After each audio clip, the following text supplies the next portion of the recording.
With the recent release of Coffee Lake, some are labeling it as the Empire Strikes Back, and in ways I'd have to agree, except for the fact that this time the Empire doesn't have many Imperial Star Destroyers in their fleet, so that's kind of referring to the stock levels of the 8700K. But with that aside, I did manage to get a sample sent in from ASRock, their Z370 Gaming i7, and also an 8700K, which I'll be doing some benchmarks for you guys in an upcoming video. I've actually completed all the results, hence why I'm building this machine and why I can recommend it. And we've also got, besides that, the Galax GTX 1080 Ti. This thing is super fast. It's also got the white aesthetic, so it will look really good and it will also perform really well. Below that, we've got the Corsair RM850X. This is Johnny Guru's personal favorite out of the Corsair power supply lineup. Great value, but also really good componentry in this power supply. And then we've got the 570X. This is a tempered glass case with 3 RGB fans at the front that not only add to the aesthetic, but also do a really good job of cooling. And this case is very easy to work with. Corsair were also kind enough to send out a 120GB SSD and also a 16GB dual channel kit of RGB memory. And then for cooling, we've got the H110i. This is a really good all-in-one solution. 2 140mm fans, does a really good job for all-in-ones. It's actually one of the best out there for getting those low temperatures, especially on a delidded 8700K. And if you guys follow me on Twitter, I did a live delidding of the 8700K at Bunnings Warehouse. Cost me nothing because I used one of their vices and it worked perfectly fine.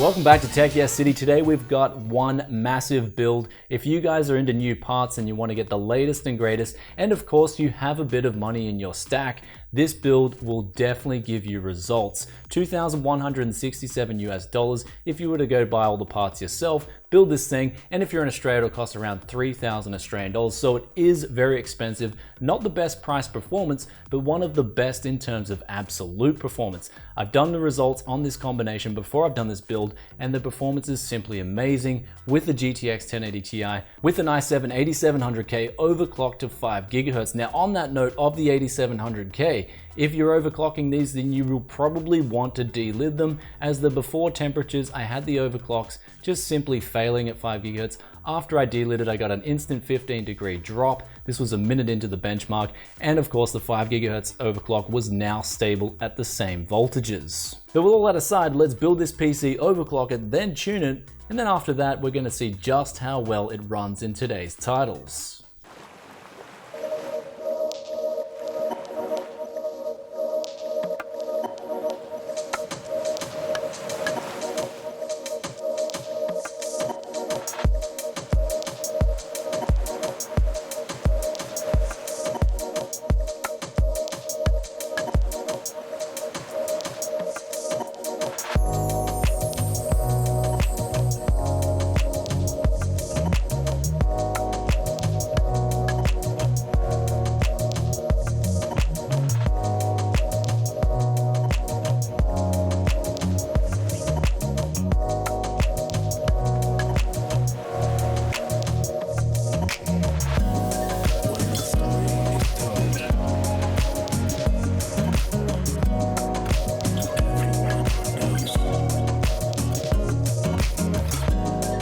So now we've completed this build with all its glorious RGB, however there were some hiccups along the way. The first being the cable management at the back of the 570X. Since there is RGB controllers and a lot of extra wires, I don't see myself using a ketchup and mustard build, for example, with cable extensions. I just think you'd run into a lot of suffocation in terms of cable space. And not only that, the H110i up the top here actually doesn't fit flush. I had to change the 2 140mm fans around, swap them with 120mm fans, and then zip tie those down just so we could get an even fit. Though of course you can take out this 280mm radio, mount it to the front of the case, and when you do that you'll have to take out the 3 pre-installed fans, which actually give this case really good airflow. So I don't really want to do that, as it'll actually be a detriment to temperatures for like the GPU, for example, and the VRM on the motherboard. Though of course, with all that aside, it's now time to overclock this thing and then tune it, and we're going to focus on some competitive multiplayer titles at both 1080p and 4K, since of course we have the 1080 Ti to match this demand.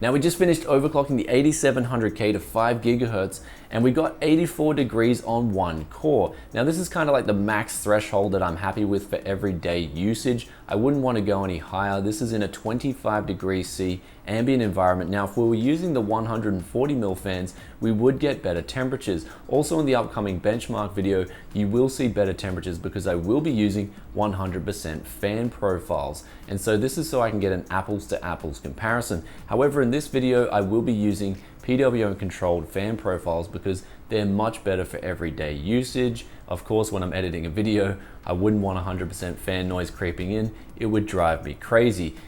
So with the PWM fan profiles, 5 GHz, delitted CPU, and the temperatures are pretty good. I'll let you guys take a quick listen on max load.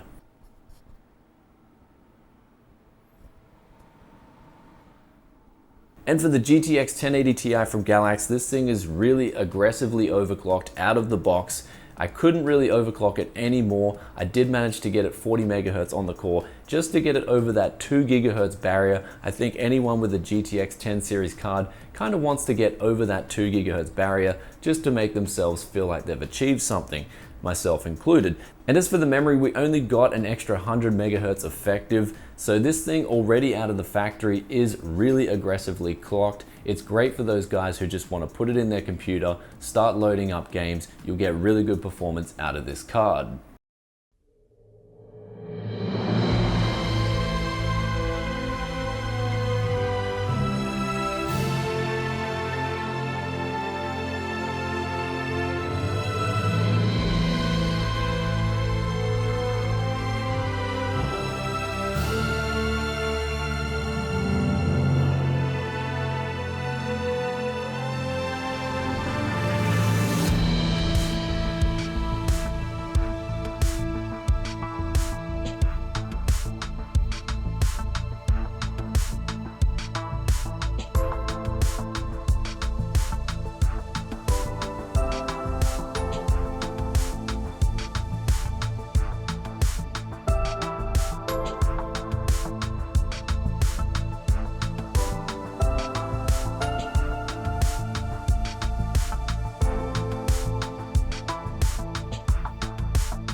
So what we saw in the benchmarks was as expected. This thing was just destroying games. PuBG 1080p high settings, we're getting 144 FPS, and I didn't actually know that this game was hard locked at 144 FPS. So that was interesting to find out. And then at 4K, we were still getting over 60 FPS. So both times it was a really enjoyable experience. Overwatch, we moved into that.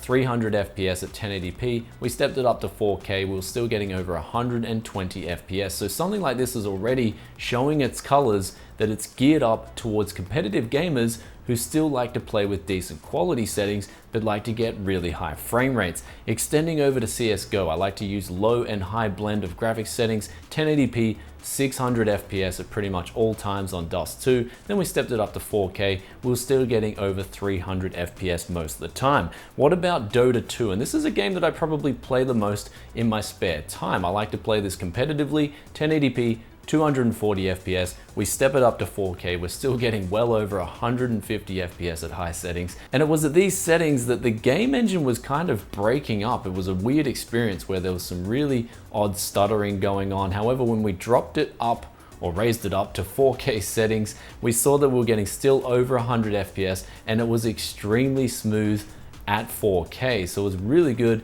to see this happening in Grand Theft Auto. Though what it comes down to with this build, when we look at the price performance, of course, Ryzen 5 1600 overclocked with the stock cooler on a B350 motherboard is still going to represent some of the best value for money in the new parts sector. But something with this, the 8700K custom water cooler GTX 1080 Ti, it's definitely going to be the best when it comes to gaming. Whether it be you're a competitive gamer and you just want the utmost best FPS possible, or if you want to be competitive but still enjoy graphical settings like myself, then something like this combination is definitely going to give you that edge that you're looking for. Though another odd thing that I've noticed when I've been trying to game competitively is when I'm on the ring bus architecture and I've come over from dual Xeons or the Skylake mesh architecture or the Ryzen K17 architecture and I've switched over to the ring bus, I noticed that it's more snappier and responsive. And I do have to back this up with empirical evidence, I know, but for some odd reason, whenever I'm on this architecture versus any others, my rating starts to crawl up again. I find myself making better plays. So it's something that I do have to test with empirical evidence, but my feelings at the moment is that if you are a competitive gamer and you are looking for the edge, then I believe something like the ring bus architecture, which was first implemented in the Sandy Bridge days, and even that architecture shares a lot of similarities with the Skylake architecture and now called Coffee Lake, which is pretty much the same thing, just 2 extra cores, 4 more threads, is the best if you're a competitive gamer. Though again, I do have to back this up with some empirical evidence. When I move into the new studio room, which is coming, guys, it's actually being made right now. I'm gonna be uploading a vlog